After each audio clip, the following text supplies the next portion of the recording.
More on the Senate Armed Services Committee, what are you seeing in terms of Venezuela? Do you think there will be further action by the president? Well, certainly the sheer size of the military buildup in and around Venezuela. I mean, you have to assume that when superpowers put that much force into an area that they're going to use it. They've brought in aircraft carriers. They brought in F-35s. I think the cost already is $1 billion to move all that force into theater.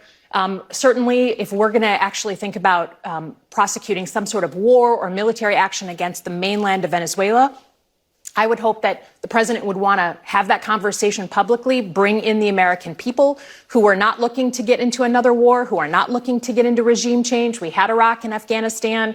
I think people generally on all sides of the aisle are exhausted by war, but just have that conversation, be transparent about it.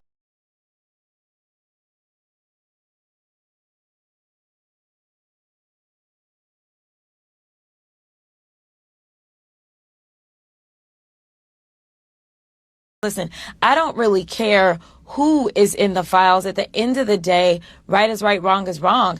And if you are truly about law and order, then we should be looking for who it is that has broken the law and in what ways. And we need. That's the place where if you're in private saying, I don't really want this, but you're out in public saying, you know, yes, we need to do this. Those two views come together when you press that button. I truly believe that the story out of that shooting in Minnesota and Annunciation was not some kind of glorification of the violence. Instead, it was about the heroism of the first responders and the people that were in there. And I share. What happened to the gospel of feeding the hungry and giving shelter to the homeless and the taking care of the poor in spirit and the poor?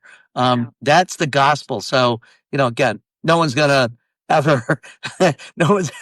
mistake me for a member of the clergy, but it is just the hypocrisy.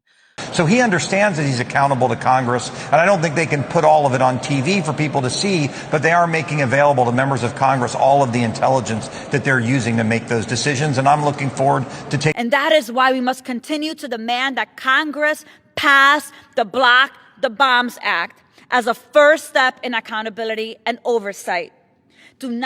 We're either going to get it done by forcing votes or by putting it on legislation, or we're going to march into the midterms against their resistance and win. Okay. This will get done. Millions of Americans are getting notifications right now that their health care costs are skyrocketing, and Secretary Noem is buying not one, but 2 new private planes.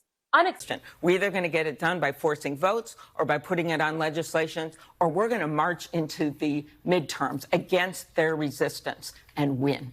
Okay. This will get done. All the Republican names, listen, I don't really care who is in the files. At the end of the day, right is right, wrong is wrong.